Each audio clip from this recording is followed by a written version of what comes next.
For the past few weeks, I've been visiting folks across America to talk about what we need to do as a country to secure a better bargain for the middle class. I've been laying out my ideas for how we can build on the cornerstones of what it means to be middle class in America. A good job, a good education, affordable health care when you get sick, a secure retirement, even if you're not rich, and the chance to own your own home. This week, I went to Arizona and California, two of the states hit hardest when the housing bubble burst, triggering the recession. All across the country, millions of responsible Americans were hurt badly by the reckless actions of others. Home values plummeted, construction workers were laid off, and many families lost their homes. Over the past 4 years, we've worked to help millions of responsible homeowners get back on their feet. And while we're not where we need to be yet, our housing market is beginning to heal. Housing prices and sales are rising. Construction's up, foreclosures are down. Millions of families have come up for air because they're no longer underwater on their mortgages. Now we have to build on this progress.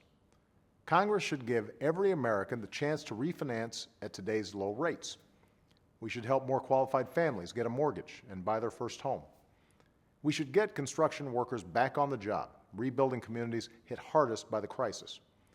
And we should make sure that folks who don't want to buy a home have a decent, affordable place to rent.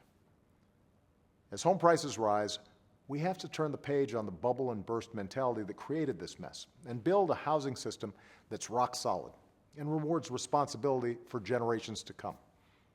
That means winding down the companies known as Fannie Mae and Freddie Mac, making sure private capital plays a bigger role in the mortgage market, and ending the era of expecting a bailout after your pursuit of profit puts the whole country at risk.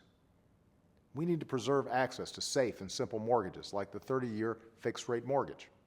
We need to keep laying down rules of the road that protect homeowners when they're making the biggest purchase of their lives. And finally, Congress needs to confirm Mel Watt to be our nation's top housing regulator so that he can protect consumers and help responsible lenders provide credit.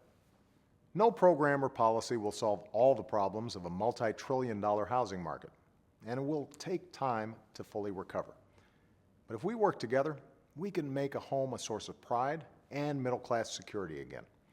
And if Washington is willing to set aside politics and focus on what really matters, we can rebuild an economy where if you work hard, you can get ahead. Thanks, and have a great weekend.